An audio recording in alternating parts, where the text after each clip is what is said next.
Assalamualaikum Waalaikumsalam dan dan salam selamat sejahtera. sejahtera. Okey, terima kasih kerana menyertai siaran langsung di 30 minit Extra sales. extra income. Okey. Gitu kita yang tagline malam ini. Ya. Pertama sekali saya ingin mengucapkan ribuan terima kasih kepada semua kerana sudi menyertai live kita malam ini.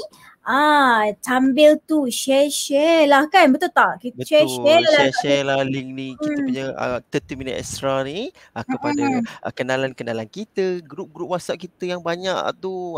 Boleh orang kata kita nak buat perkongsian berkenaan business in endemic ini. Betul. Betul. Okay, untuk makluman semualah kan saya share jugalah sebab ini merupakan kali pertama kita berganding bersama kan Aiman. Ya betul, kali pertama saya bergandingan dengan Wida. Ya. Alright. Okay, so kiranya saya nak share sikit lah apa ni 30 minutes extra. 30 minit extra ni merupakan kata satu rancangan line ataupun platform untuk kita berkongsikan tips-tips perniagaan dalam segi marketing, lagi finance dan sebagainya, di mana kita nak support kita punya kata usahawan-usahawan kecil Malaysia secara Ya betul. So kan? banyak dekat kita punya Instagram atau Insta page tu, dekat 30 minit extra tu mungkin ada di antara kita yang mungkin sebelum ni terlepas sesi yang sebelum ni, boleh tengok dekat situ. Betul tak Wida?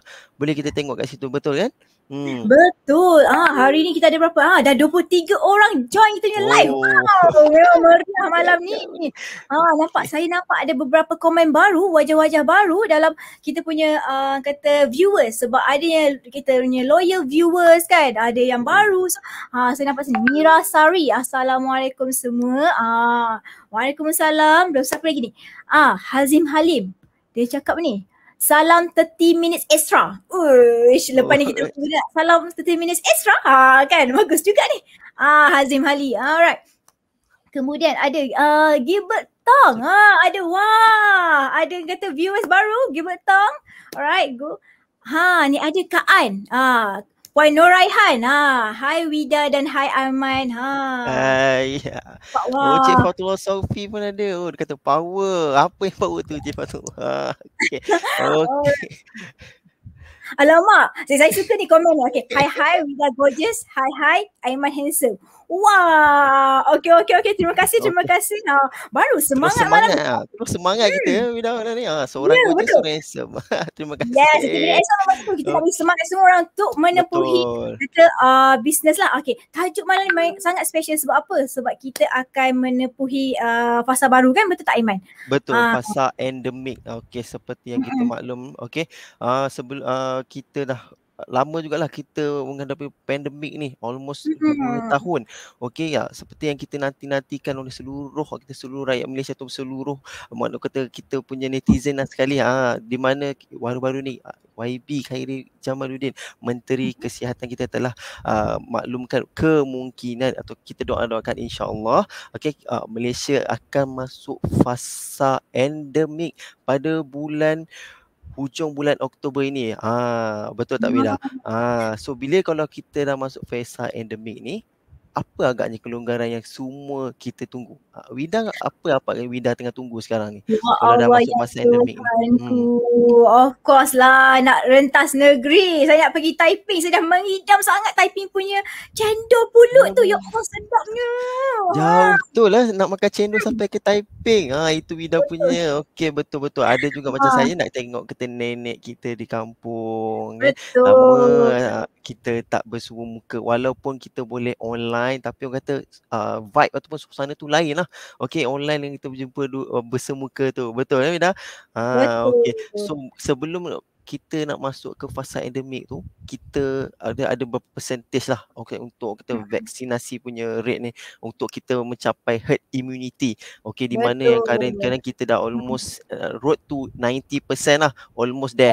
86.4 something or maybe already high. So sebelum kita masuk ke fasa endemik. Yes, Aiman. Alright, saya ada highlight sikit sebab ni nampak ni. Kak Azura cakap nak balik kampung. Lepas tu sama juga dengan Kak Marjan cakap rindu nak balik jumpa kesayangan di kampung.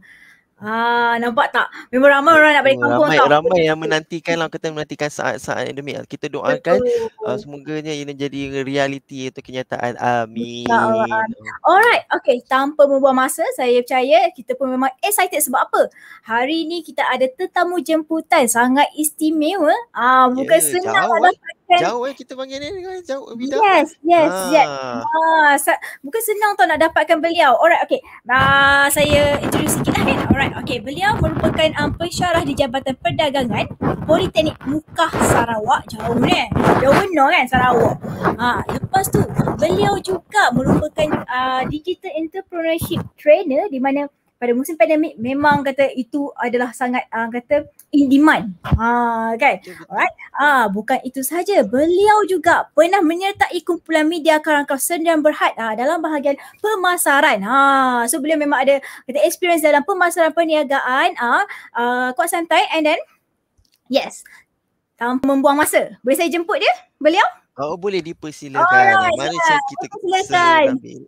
Ahmad Nabil. Hai, Assalamualaikum. Selamat sejahtera semua. Sihat Waalaikumsalam. Alhamdulillah sihat. Nabil, apa khabar Nabil di sana? Di Mukah Nabil? Nabil bersiaran di Mukah Alhamdulillah. Okey. Ya betul. Saya merupakan seorang pensyarah di Politeknik Mukah.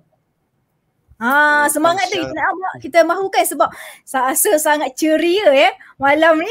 Berkobar-kobar semangat nak kita kongsikan bersama kepada kita punya dalam 30 minit extra. Alright.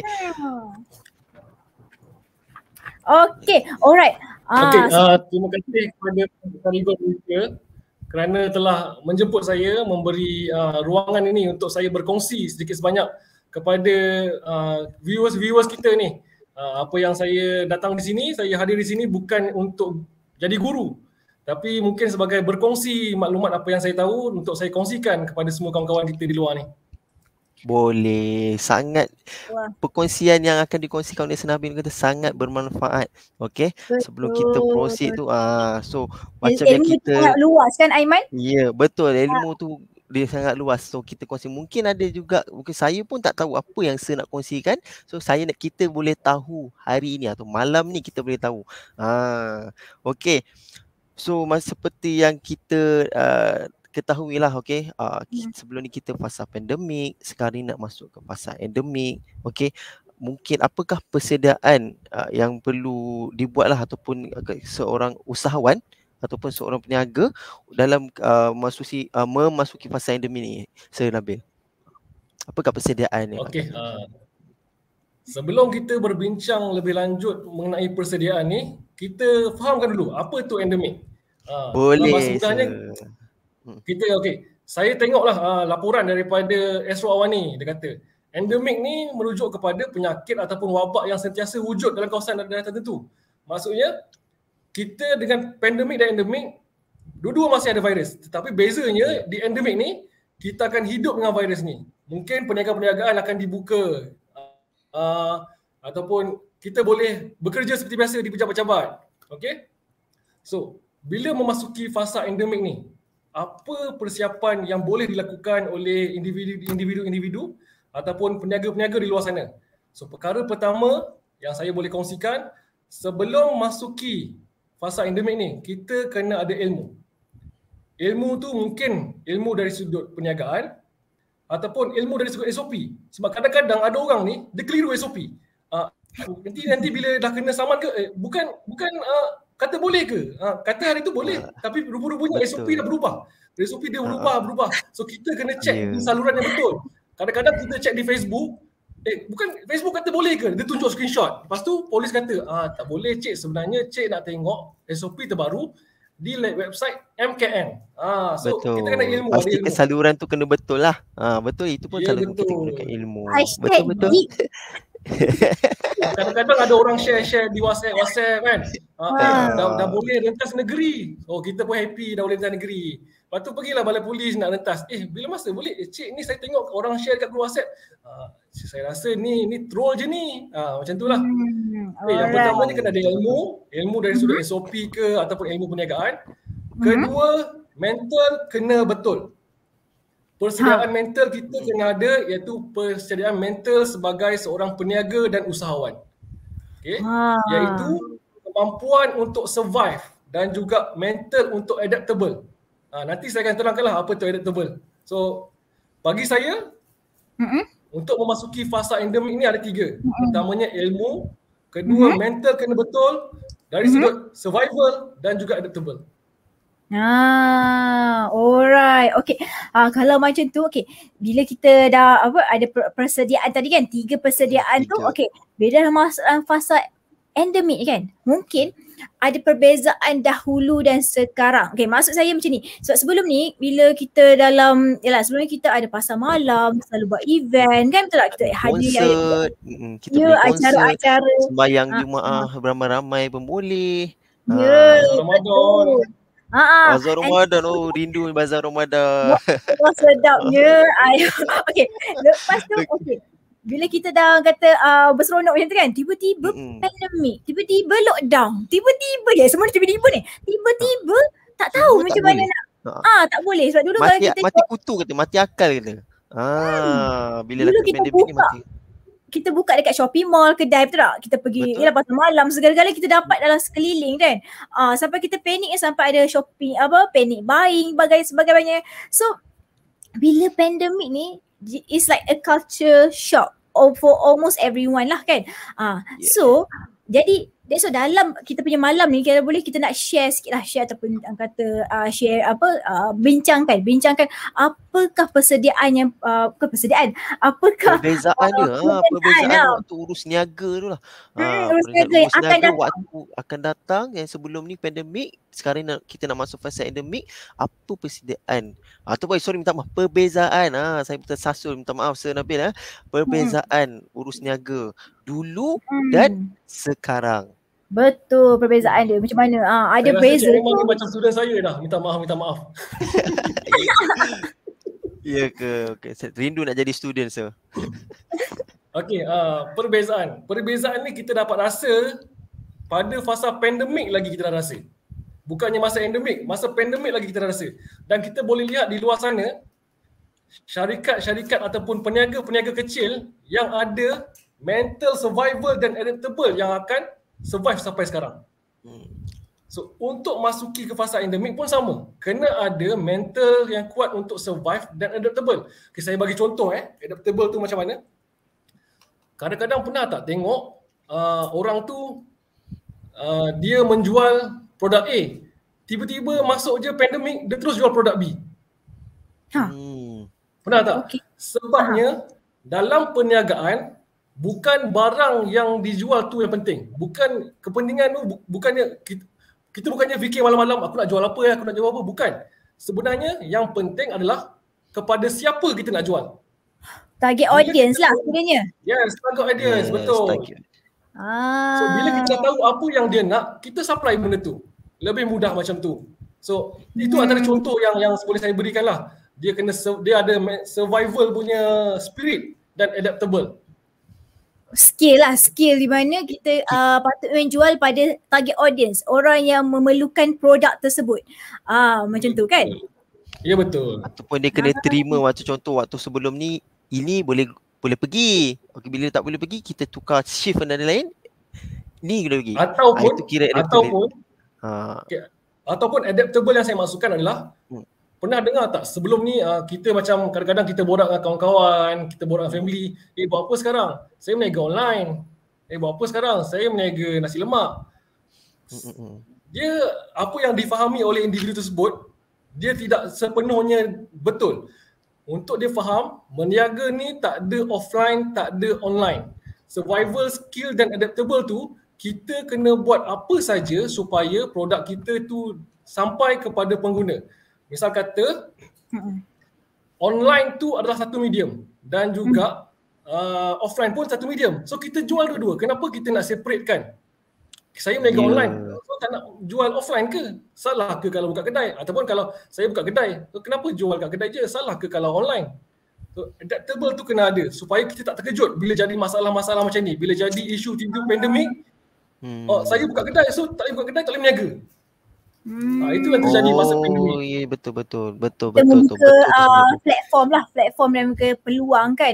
Kira senang lah untuk orang access to our product kan, produk ataupun barang kita. Alright. Okay. Dan at the same time waktu tu pun mungkin kata bila pandemik ni at the same time menjadikan kata usahawan ataupun peniaga tu lebih kreatif. Betul, lebih kreatif ataupun lebih berinovasi lah. Pernah saya tengok juga di FB ataupun orang share kan. Sekarang ni nak beli kereta tak perlu ke showroom. Sebabnya dia akan buat tour tu, dia buat live. Dia tunjuk tour jual kereta. Wah. Ya, okey, saya pun nak kongsi sikit lah. Betul tu showroom, tapi tak pergi showroom tak boleh. Dia buat tour lah dia punya kedai kereta tu. Betul saya nampak. Ni selalunya popular di TikTok. Kat TikTok ada tu. Sama juga macam contoh kita ejen hartanah lah. Kebanyakan kita tanya rumah ni macam mana sekian-sekian. Dia punya ejen hartanah tu akan bagi virtual je, viewing virtual je. So tak perlu nak pergi datang ke showroom macam Senabil kongsikan jugalah. Tapi mungkin ada jugalah perbezaan sedikit kan dari segi kata boleh waktu kita boleh datang ke showroom tu ataupun kita boleh tengok online lah. Mungkin dari segi kemudahan tu bila di rumah kita boleh, walaupun kita di rumah kita boleh tengok, contoh kita nak beli kereta Toyota ke Honda tu sekarang kita tengok je, tapi dari segi kepuasan mungkin ada setengah lah orang, mungkin bukan semua, setengah orang mungkin dia nak pegang steering tu macam mana rasa dia, seat dia sedap ke tak sedap. Betul tak Vida? Betul. Alright, bila cakap macam tu saya tertanya-tanya since Senabil sendiri kan merupakan pensyarah di Mukah Sarawak dan berada di kawasan yang kata tak ada kata agak pendalaman lah, bukannya dalam bandar kan, bukan bandar besar, bukan town. So mungkin kata Senabil boleh kata share any kata cabaran ataupun benda-benda yang kata bagaimana usahawan kecil di sana survive di rural area tu, di rural area tu. Betul tu Senabil. So di mana kalau boleh share tu kita boleh ambil sedikit sebanyak lah tips-tips tu, kita boleh implement kan. Mungkin kadang-kadang idea tu di luar jangkaan kan. Okey.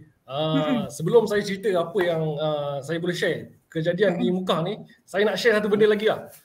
Kalau orang nak fikir Mukah tu macam mana, okey, Kuching adalah bandar Sarawak. Jarak Kuching ke Mukah adalah 12 jam memandu dan kena naik dalam 2-3 ferry. Ya, kena naik 2-3 ferry. Uish. Kira kalau pergi sana kena bermalam lah, tak boleh one day trip.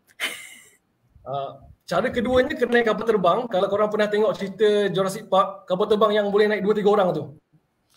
So daripada Kuching ke Mukah boleh naik kapal terbang tu. Dia panggil Twin Otter. Kapal terbang yang naik 2-3 orang je tu. Pesawat ringan lah, kira pesawat ringan lah macam tu. Ya? Kira macam pesawat ringan je lah kita untuk akses ke Mukah tu. Macam tu. Ya, betul. So kawasan ni memang agak pedalaman lah. So bila nak cerita apa yang saya nak share kan, apa yang penduduk di sini buat adalah satu yang boleh saya banggakan juga, sebabnya kita tahu bukannya di Sarawak aja, di semua tempat pun ada masalah. Kadang-kadang internet ni kurang. Masuk dalam rumah sikit internet tak ada. Masuk dalam rumah sikit nak tengok Instagram punya live tak boleh. Nak buat TikTok tak boleh. Kan? So macam mana peniaga-peniaga kat sini nak meniaga online, nak reply WhatsApp. Okay? So bila bercakap pasal kawasan yang rural area ni, sebenarnya sama je dengan kawasan lain yang meniaga. Bila meniaga ni kita ada dua benda je yang kita perlukan. Satu adalah lokasi. Lokasi tu sebabnya kita perlukan orang di sekeliling kita beli barang kita. Kalau tak, kenapa orang dekat mall ada tingkat yang mahal, ada tingkat yang murah? Sebab lokasi tu main peranan penting. Yang keduanya, akses kepada capaian-capaian internet, akses kepada pos. So dekat Mukah ni internetnya ada kawasan yang okey, ada tak okey. Dan untuk pos Malaysia pun ada, pos laju pun ada. So apa yang saya boleh share, kalau macam orang-orang kampung ni, dia ada petani-petani kecil tau. Dia tanam, ada yang tanam cili, tanam bayam. So sayur-sayur macam ni lah. Kalau nak jual online, sayur nak jual online tak sesuai. Okay. So kalau dia nak macam nak hantar ke kedai-kedai, dia punya production pun tak besar boleh masuk kedai. Sebab nak masuk ke kedai, kita kena ada kita punya kriteria-kriteria yang perlu dipatuhi. Kita kena ada barcode, kita kena ada halal untuk masuk kedai. So, apa yang orang boleh buat, benda ni sama je dengan apa yang orang Semenanjung buat. Benda yang senang, kita identify setiap kawasan perumahan ni, kita mesti ada grup WhatsApp mak-mak yang membeli. So apa yang mereka buat untuk sayur-sayur ni, dia post lah dalam grup WhatsApp cikgu-cikgu sekolah ke, pensyarah-pensyarah ke, ataupun kawasan penduduk sempat. Yang mana kadang-kadang kita lagi suka membeli sayur yang petani-petani kecil ni tanam, sebabnya kadang nampak lagi fresh. Kalau kat kedai tu kan kadang dah lama sampai kan, orang hantar kan. Dah layu. Layu. Betul. Okey. Itu contoh pertama untuk petani-petani kecil di sini. Macam mana pula orang yang nak berniaga online? Kadang-kadang macam fikir, orang saya duduk Sarawak. Lepas tu saya nak menjual online. Macam mana Ada dua cara. Cara pertama yang selalu orang buat, beli barang daripada China, bawa ke Sarawak, lepas tu saya post. Benda biasa. Tapi apa yang ada pelajar kat sini buat, benda yang saya fikir macam, oh ini macam, inilah kelebihan online. Dia berada di Sarawak. Tapi dia menjual produk dropship ke siapa-siapa, ada dekat KL. So orang tu yang post kan, dia just layan WhatsApp je. So kita play around dengan apa yang kita boleh buat. Jangan duduk diam je. Maksudnya pelajar tu tahu, dia duduk dalam Camsis, dia duduk Camsis tu kita panggil macam hostel lah. Pelajar tu duduk hostel. Takkan mampunya dia nak pergi postage setiap hari. Nak keluar pun susah kat sini. Ya, So, akses apa yang boleh buat transport. macam tu? Hanya menggunakan social media dan WhatsApp sahajalah. So dropship, so layan WhatsApp saja. So terus buat order daripada HQ. Ya betul, HQ yang uruskan. Macam tu lah lebih kurang. So apa yang saya boleh sampaikan sini, kedua-dua contoh ni mereka mengamalkan yang saya cerita tadi, mental dia ada survival dan juga adaptable. Dia nak survive, dia kena adapt dengan apa yang dia ada. Dengan apa yang dia ada, dia takkan mampu nak buat lebih. So apa yang dia ada, dia adapt lah. Dia try. Senabil, saya tertanya kan, kalau berada di Mukah, contohlah kan, kalau beli online barang di Kuching juga, adakah postage tu tinggi dan juga jangka masa untuk dapat tu lama ataupun sekejap berbanding dengan Semenanjung? Sebab dia kawasan negeri yang sama, betul tak? Cuma negeri yang sama, cuma mungkin daerah yang beza, tapi macam saya katakan tadi, 12 jam. Pergi ke Kuching. Berjalan ke Kuching tu. Macam Wida, persoalan Wida tu betul juga. Kita tertanya macam mana tu. Agak kalau kita beli barang tu sampai, macam mana sampai barang tu sampai tu. Tempoh tu lah, duration tu. So saya fikir mungkin kita ada viewers yang kata baru kan, usahawan yang baru nak berniaga, yang berada di Sabah Sarawak kan. Di mana dia pun tertanya-tanya kan, tak pernah experience postage ke apa. So mungkin Nabil boleh share sikit. Ini adalah satu pengalaman yang menarik untuk saya. Dan benda ni pun sebenarnya bila saya cek dekat Semenanjung pun berlaku juga. Kami di Sarawak ni jarang beli barang menghantar pos daripada Kuching ke Mukah. Tapi apa yang kami buat, di Kuching ada bus stand besar dan di Mukah pun ada bus stand besar. So apa yang kita buat, syarikat-syarikat bas ni dia ada macam buat courier service. So contoh saya beli raket badminton daripada Kuching. Orang tu dia akan packing, dia bagi dekat bas tu untuk hantar ke Mukah. So saya pick up je di bus stand Mukah. Itu yang kita buat sebenarnya. Dan dapat dalam masa sehari je. Memang ada juga orang beli pos macam biasa. Kalau beli pos akan murah dan juga lebih cepat lah dapat. Tapi kebanyakan orang guna kat sini, guna bas je. Dan benda ni yang saya boleh share dekat kawan-kawan di luar sana di Semenanjung. Saya ada kenal seorang kawan saya. Kawan saya ni dia meniaga masa pandemik. Which is masa tu kita fasa 1. Tak boleh keluar ke mana-mana. Memang sangat ketat. Stay at home waktu tu. Kita kata stay at home. Kawan saya ni dia meniaga di rumah je. Tapi dia ada ejen dekat Kedah. Macam mana dia nak buat? Sebab selalunya sebelum ni dia akan hantar barang tu ke ejen dia di Kedah. Apa dia buat? Dia post pakai bas. Dia post pakai bas. Sebab dia tahu bas boleh bergerak. Tapi bas daripada Kedah pergi ke Kuching? Ke Sarawak? Bukan. Macam contoh kawan saya daripada Selangor. Sorry. Kawan saya daripada Selangor masa tu. So kebiasaannya dia akan hantarlah sendiri, dia akan hantar stok tu pada ejen-ejen dia. Tapi apa dia buat? Dia pakai bas. Tak pun dia tumpang lori-lori yang pergi ke sana. Dia tahulah logistik. Kita nak buat, kita kajilah. Ada lori yang ke sana. Macam tu. So, dari segi charge dia macam mana Senabil? Kalau dia punya charge tu ataupun barang-barang dia macam mana? Barang maksud saya, minta maaf lah, barang tu kalau sekecil-kecil barang ataupun ada size limit size dia ke? Sebab agak rare jugalah saya dengar ni dari bas ke bas tu, kan? Yang ni kebiasaannya tak ada apa black and white berapa charge saja. Dia biasanya atas orang yang menerima tu. Kalau dia betul, faham. Deal RM10 lah. Kan dia survive kan, kalau dia RM2 lah. Orang tu pun akan menilai lah saiz barang tu besar mana. Macam tu lah.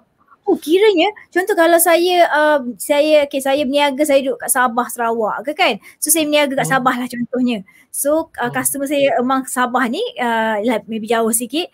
So kalau saya nak hantar barang dia dalam masa terdekat adalah saya pergi ke bus station dan untuk penghantaran. Macam tu. Ya betul. Kita sebelum macam tu kita tanya-tanya dulu, mesti boleh punya. Kita tanya-tanya. Sebab diorang kebiasaannya yang syarikat-syarikat bas ni kadang ada buat servis macam tu juga, kan? Memang ada. Kita try. Apa yang boleh buat. Tengok menarik tak? Sebab apa tahu? Sebab bukan semua orang courier by lorry memang ada. Dan betul daripada Siti Hajar cakap courier by lorry memang ada. Yes. Lepas tu siapa yang tak tahu ada juga courier by bus. So nampak tak? So kat sini kalau ada yang di mana dia kata susah lah nak post ni lah ataupun lambat daripada Semenanjung. So jangan risau jika anda ejen-ejen yang yelah ejen ke dropship ke mostly ejen lah kan, yang berada di Sabah Sarawak masih boleh simpan stok kan, sebab di mana kat situ boleh kata selamat dan cepat melalui courier bus, lori kan. Interesting. Alright, okay. So saya percaya benda dia akan berlaku juga kan, sebahagian kehidupan kita selepas ini. Alright. Kita ni cakap-cakap memang almost 30 minit dah cakap tak sedar masa tu berlalu laju ya masa sekarang ni Vida. Okay. Sebelum kita berakhir saya nak ada satu soalan sederhana ni. Tips. Tips untuk kita menaikkan semangat. Naikkan semangat kepada peniaga lah ataupun usahawan dalam menubuhi new norm. Betul tak? Kita mesti tahu macam mana kita nak menghadapi endemik macam yang dah dikongsikan Senabil tadi, tapi kata mungkin tak semua orang bersemangat ataupun tak semua orang rasa aku boleh ke tak boleh ni. Tak yakin tak pastilah. So macam mana tu Senabil? Tips buat kata bagi semangat lagi dalam menubuhi new norm ni. And saya percaya juga ketika ini juga ramai yang masih saya nak cerita juga sebab apa tahu? Sebabnya ni reality lah. Saya percaya dalam kalangan kita ni masih ada yang rasa takut untuk keluar ataupun kerja kat luar ataupun berjumpa, berjalan, masih tak percaya walaupun kita dah ada vaksin kan 2 dos tu, still ada perasaan itu. So sir, apa lagi bagi last tips kita, pastikan usahawan ni jangan give up. Okey, pertamanya saya nak jawab soalan Cik Aiman tadi mengenai macam mana nak naikkan semangat orang ni. Sebenarnya kalau nak naikkan semangat ni, saya ni bukannya guru motivasi, saya bukannya kaunselor kan. Tapi apa yang saya boleh katakan, peniaga-peniaga ni kalau nak berniaga, cari guru yang betul. Kalau nak motivasi, cari guru motivasi yang betul. Dan kalau dia nak cari macam ni, contoh dia nak cari cara nak menaikkan sales, cari orang yang buat FB ad ke, cari orang yang buat iklan. Janganlah dia nak naikkan sales sebab dia orang, contohlah peniaga tu dia murung, dia macam sedih, sales tak naik. So apa dia buat? Dia jumpa orang motivasi. Orang motivasi tu tak boleh naikkan sales dia. Betul. Dia cari betul. Saya sedih lah sebab tak ramai beli barang saya. Saya sedih. Macam mana nak jual? Tak tahu nak jual. Saya dah post kat Facebook, saya dah post kat Instagram, dah post kat story WhatsApp, semua dah post. Sedih. Tapi orang tak beli juga, sedih. Lepas tu saya pergi jumpa cikgu motivasi. Orang motivasi tu dia boleh naikkan semangat kita. Tapi in a way, siapa yang boleh menaikkan kita punya sales? Yang boleh bantu kita macam mana nak naikkan sales kita? So kalau nak naikkan motivasi, nak tenangkan hati, boleh jumpa guru motivasi sekejap. Tapi kalau nak naik kita punya matlamat kita, nak naikkan sales, jumpa guru yang betul untuk naikkan sales, jumpa consultant. Kemudian kata jumpa orang yang boleh membantu menyelesaikan masalah berikut, mengikut apa yang diperlukan. Kan? Sebabnya apa yang saya lihat dekat apa yang saya boleh kongsikan, apa yang berlaku di pasaran sekarang ni, ada kalau pilih guru pun pilih guru yang betul. Sebabnya saya bukan kata saya betul, tapi ni apa yang saya lihat di luar sana lah. Kita bila jumpa seorang guru ni, contohlah guru ni nama dia A. Okay, guru nama dia A. Guru ni kata, awak kalau nak berjaya, awak kena buat sekian. Sebab saya dah suruh orang ni buat sekian, orang tu berjaya. Kalau kita bijak, jangan ikut bulat-bulat, tapi kita adaptkan macam mana cara apa cara dia. Kalau kita ikut bulat-bulat, kita dan orang tu tak sama. Tiada perniagaan yang sama. So, kita setuju. Apabila kita belajar tu, kita gunakan juga akal kita untuk ambil ilmu apa yang boleh kita adaptkan dengan perniagaan kita. Kemudian macam yang Roy dah tanya tadi, orang sekarang ni takut nak pergi kedai. Walaupun dah masuk fasa endemik. Semua macam kedai dah boleh buka. Lepas tu kita pun kadang kita bawa kereta, kita tengok ramainya kedai, orang kat kedai makan tu. Ramainya orang kedai baju ni. Tak takut ke diorang? Apa yang saya boleh katakan, saya ni bukannya doktor. Saya bukannya orang yang buat kajian-kajian mengenai vaksin ataupun apa. Tapi apa saya boleh katakan dari sudut pelanggan, saya akan yakin masuk kedai tu apabila saya nampak kedai tu ataupun syarikat tu mengamalkan SOP yang sangat jelas. SOP memang ada, tapi adakah dia diamalkan? Macam contoh kita tengok kedai-kedai baju. Ada kalau kita nak masuk kedai baju tu, kita kena pakai glove. So bila saya tengok macam tu, dah lah nak masuk kena pakai glove. Lepas tu dia kawal jumlah yang masuk. Contoh dia masuk, ni dah cukup 20. So cik tunggu luar lah cik sebab dalam kedai dah ada 20. So saya rasa yakin. Tapi ada juga kedai, dia tulis, limit dalam kedai ni 20. Tapi dalam tu cakap ramai je. So benda ni adalah yang perlu dimainkan, perkara ni perlu macam dititik beratkan lah oleh peniaga-peniaga kita. Kita nak orang beli produk kita. So kita kena yakinkan orang beli produk kita. Macam mana kita nak yakinkan orang masuk ke kedai kita? Itu kalau dari sudut kedai. Tapi kalau dari sudut online, kedai itu offline. Kalau online macam mana?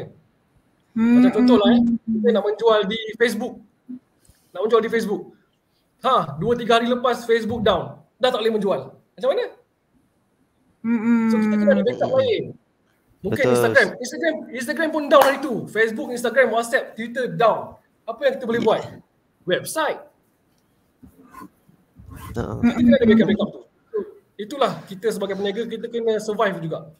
Okay, semua kan kita kena ada sentiasa backup plan, betul tak? Kita ada backup plan ataupun planning yang dia panggil satu ekosistem untuk kita berniaga. Berniaga ni bukan hanya online je. Berniaga ni satu ekosistem. Kita ada agent, kita ada kedai-kedai yang ambil produk kita, kita ada online.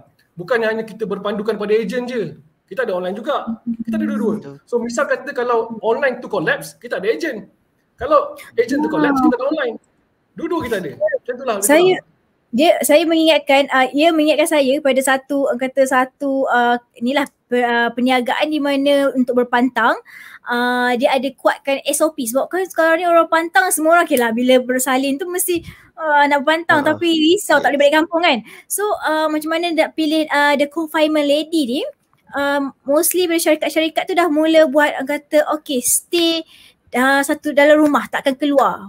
Di mana dia kiranya dia dah dah vaksin semua, dah check dia negatif, and then make sure dia stay lah selama confinement period tu bersama-sama dengan dengan pelanggan tu lah kan, dengan ibunya tu. Sebabnya untuk kita that trust, keyakinan kan, betul tak? Keyakinan, and then pastikan SOP dia lah benda tu kata kadang-kadang orang tak percaya kan bila dia balik tu pergi ke mana kan. So sometimes especially ada anak kecil stay kan. sama-sama dengan saya pernah nampak gambar yang viral di Facebook.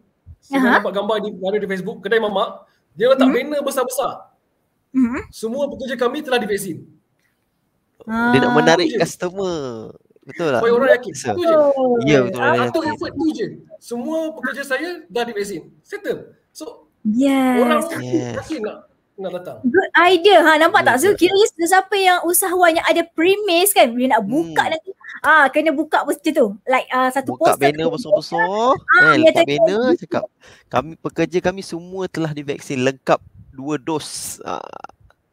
betul. Alright. Okay. Terima kasih Nabil sebab malam ni memang wow. Macam ni. Terbaiklah Abang Nabil daripada Muaz Iskandar. Abang. Alright. Okay, satu lagi. Kedai Mamak di BBS ada pasang banner begitu. Semua pekerja dah vaksin daripada Kak Siti Siti Azura. Azura. Kak Siti Azura. Yes. Kan bila macam tu kita rasa macam yakin nak masuk. Saya rasa memang betul. Lepas ni usahawan pun kata lah berniaga makan kat tepi jalan ke apa ke, still kena ada that nanti buatkan orang rasa yakin untuk kita membeli kan. Saya pun ada nampak di Politeknik Shah Alam, kalau tak silap saya. Dia post di Facebook dia, sebab kan kita tahu KPT ataupun IPT dah panggil, sudah masuk. Dia post di Facebook dia, 100% pelajar Politeknik telah divaksin. Ibu bapa rasa yakin lah nak hantar anak, dah semua dah vaksin, dia rasa yakin lah. Sebab sekarang kan ada isu takut nak hantar anak belajar, takut. So Politeknik Shah Alam dia paparkan 100% staff dan juga pelajar telah divaksin. Dia meningkatkan keyakinan untuk bolehlah diaplikasikan dalam bisnes. Betul. Lagi isu yang cikgu ada yang tak nak vaksin bagai kan. Alright, daripada poin Junina kata ada pelbagai cara untuk teruskan perniagaan. Betul. So kita ada tips tadi, ada sedikit sebanyak kan, kata kita sharing kan bagaimana kalau pedalaman macam nak survive, macam mana kita sendiri kat sini boleh survive dengan tadi pertanyaan yang ada 3 poin. 3 yang kita highlight daripada Senabil. Ilmu yang pertama ialah ilmu. Okey, betul lah Senabil, kita kena ada ilmu. Dan yang kedua kita kena mental sebagai seorang usahawan tu kenalah orang kata kuat. And then juga survival ataupun adaptability dengan walau macam mana pun pasal pandemik kita boleh go, kita boleh go on. Saya waktu pernah nampak seorang kawan saya, dia ada syarikat yang agak besar. Mula-mula dia buat jual kek. Lepas tu dia tengok, dia kaji. Oh, kek ni macam tak on. Dia jual buah. Buah tu on. Dia proceed. So dia adapt. Sebab fasa-fasa macam ni kita tak boleh terlalu memilih nak jual apa. Tapi kita tengok orang nak apa. Itu yang terjadinya pada dulu satu kejadian. Face mask dijual dengan harga yang sangat mahal. Sebabnya orang nak. Demand dia dia. Demand ada. Alright, okay. Kita dah terlanjur masa sedikit. Sebenarnya 30 minit, 30 minit, tapi memang kita ralik sangat pelbagai perkongsian yang diberikan pada malam ini. Daripada Senabil. Terima kasih Senabil. Perkongsian yang sangat bermanfaat, sangat berguna lah. Okey, apa perbezaan di rural tu macam mana, kita boleh sama ada online ke offline, semua tu kita boleh. Okey, sebagai seorang peniaga kita sentiasa kita mindset tu mesti boleh. Betul. Okay. Alright, okay. Yes. Sebelum kita mengakhiri kita punya rancangan pada malam ini, jangan lupa follow kita punya 30 minit extra Instagram dan juga Facebook. Okay, sebab apa? Sebab kita punya niat sebenarnya untuk rancangan ini adalah untuk membantu usahawan-usahawan kecil, secara umum semuanya, untuk kita sama-sama membangkit lah kan, bangkit. Sebab sama-sama kita bangun, bangkit. Mungkin sebelum ni kita pernah macam lemah semangat ke apa, tapi kita nak bangkit, kita terus bersemangat. Betul. Yes, sebab kita nampak masa ketika yang pandemik tu ramai yang kata tak tahu kecelaruan, tak tahu ke arah mana. Inilah sebab kita ada platform ni lah, kita sama-sama kongsikan, kita sharing. Alright, okay, itu sahaja pada malam ini. Terima kasih kepada semua. Saya Wida Ruzlan. Saya Aiman Farhan. Bersama kami malam ini. Yes. Alright, okay. Kita berjumpa lagi pada bulan dah hadapan pada 3 November. 3 November. Betul, 3 November. Waktu yang sama. Waktu yang sama, 9 malam. Okey, topik nanti kita akan kongsikan kemudian. Yes, ada Okay. link di bawah tu Facebook 30 Minutes Extra, boleh follow dan like. Alright. Okay, terima kasih semua. Assalamualaikum. Assalamualaikum. Terima kasih semua. Terima kasih 30 Minutes Extra.